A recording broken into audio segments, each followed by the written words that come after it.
warahmatullahi wabarakatuh. Oke, selamat datang lagi ke vlog learning journal kali ini, pertemuan kelima kayaknya ya. Jadi halo semuanya, selamat datang, selamat menyambut hari-hari normal kembali setelah kita liburan Idul Fitri kemarin. Dan saya mau ngucapin minal izin wal faizin semuanya, manufar dan batin. Semoga kalian tetap betah untuk menonton vlog learning journal yang lainnya lagi, dan semangat untuk mencari tahu apa aja sih yang akan gue sharing-sharing kali ini gitu.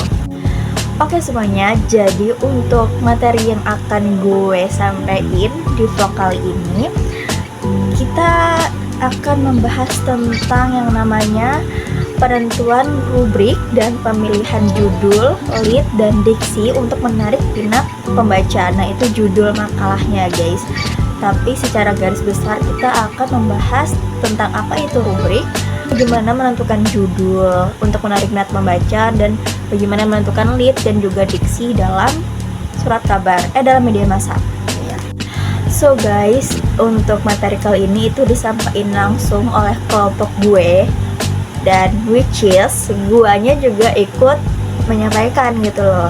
Dan tapi kelompok gua sayangnya menyampaikan materinya itu secara online, padahal kita udah kayak semangat banget tuh ngomong kalau kita mau secara offline gitu loh nyampein materinya, karena materi kali ini itu emang lebih prefer, lebih lebih enaknya disampaikan secara langsung gitu loh. Kalau di online tuh agak susah karena kita nggak ada alat yang bisa memperagain langsung. Kalau di depan kelas kan bisa dicontohin langsung gitu ya. Kalau di online tuh kayak kurang gitu loh guys. Jadi kayak kita juga khawatir pembahasan kita yang menyampaikannya juga takut gak nyampe ke audiens atau ke teman kelas kita gitu.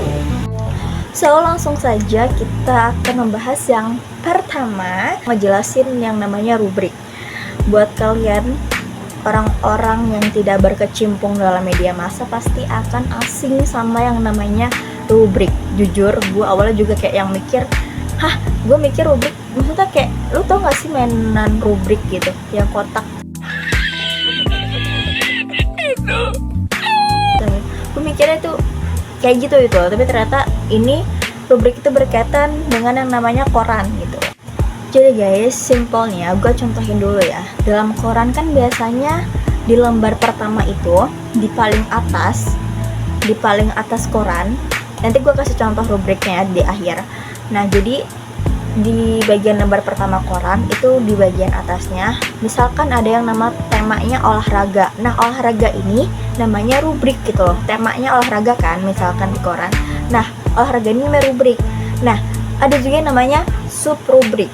Subrubrik itu isi dari si rubriknya ini. Misalkan rubriknya tentang olahraga, nah subrubriknya berarti isi beritanya gitu loh, judulnya.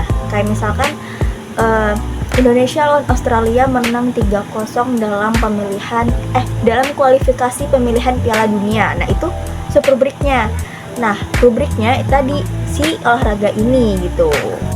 Karena biasanya guys, setahu gua di koran itu kan gak cuman semua isi judulnya aja dituangin ya, tapi kita kalau perhatiin baik-baik di atas bagian koran tuh biasanya ada kayak temanya gitu loh. Jadi rubrik tuh bisa diartiin sebagai tema dalam suatu koran atau sebagai pembeda gitu dalam suatu koran. Kan kalau dalam suatu koran kan isi beritanya beda-beda ya, ada tentang politik, olahraga, hiburan, segala macam. Nah ini tadi yang gue sebutin barusan itu termasuk namanya rubrik gitu loh.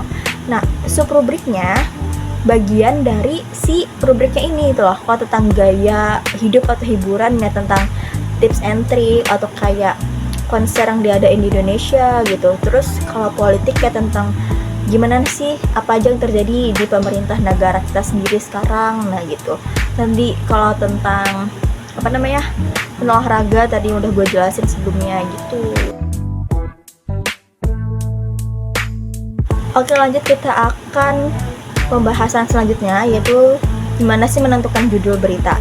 Sebenarnya kalau untuk menentukan judul berita agar menarik pembaca, pasti kan kita kalau mau mengangkat sebuah berita kan kita perhatiin dulu nih judulnya.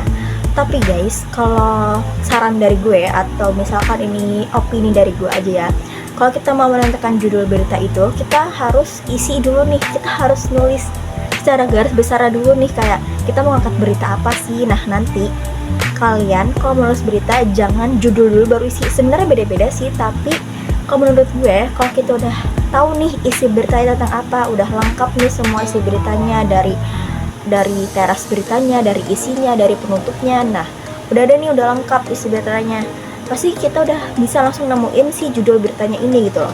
Kalau kita mikirin judul beritanya dulu, takutnya si judul beritanya ini nggak sesuai dengan isi beritanya gitu loh. Jadi mending nentuin isi beritanya dulu, baru nanti kita mikirin judul beritanya dari si isi berita yang sudah kita buat gitu. Oke, setelah judul kita akan membahas tentang lead. Jadi lead berita itu disebut juga sebagai teras berita. Buat teman-teman yang bingung, lead itu apa sih? Kalau kalian sering melihat presenter, news anchor, ataupun nggak reporter sih, kayaknya presenter ya, presenter yang lagi bawain berita di TV-TV ataupun di YouTube streaming gitu.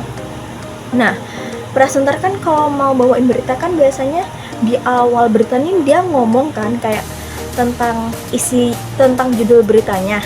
Nah guys, notes, judul berita, lead berita nih beda ya. Kalau judul berita kan kayak cuman sedikit doang gitu loh, kayak cuman beberapa kata doang. Tapi kalau lead berita ini adalah suatu awalan berita yang mau dibawain. Jadi kalau kalian sering melihat presenter di awal berita lagi ngomong, itu dia lagi bacain lead berita gitu loh. Jadi kalau lead berita ini kayak bukan isi berita ya, tapi kayak awalan dalam membawa si berita ini gitu loh. Tapi isinya paragraf, kayak beberapa tiga baris mungkin atau satu paragraf gitu. Nah, jadi pokoknya kalian kalau sering melihat presenter lagi ngomong di awal sebelum penayangan berita kan biasa di presenter yang ngomong ya. Nah, dia ini lagi ngomong atau lagi berbicara apa yang namanya lead gitu. Kan gak sih guys? Kayak gitu ya intinya. Jadi ini gue kasih contoh perbedaan lead berita. Lead berita seperti ini isinya ya. Nah, ini judul berita. Judul berita kayak gini. Jadi kayak cuman singkat aja gitu. Dan tadi kalau lead itu kan panjang gitu. Nah, itu yang dibawain sama presenter kalau di awal berita gitu loh, sebelum penayangan adegan beritanya gitu. Selanjutnya yaitu diksi. Diksi ini dalam koran sebenarnya penting diperhatikan, karena ketika kita memilih atau ingin menulis judul, pasti kan kita pilih dulu nih tata bahasanya seperti apa, pemilihan katanya seperti apa. Nah, itu namanya diksi. Jadi diksi ini harus kita pelajarin supaya tata bahasa yang ingin kita ambil untuk lead ataupun judul supaya tidak salah, supaya menarik juga ke pembaca yang ingin membaca koran ataupun membaca berita gitu loh.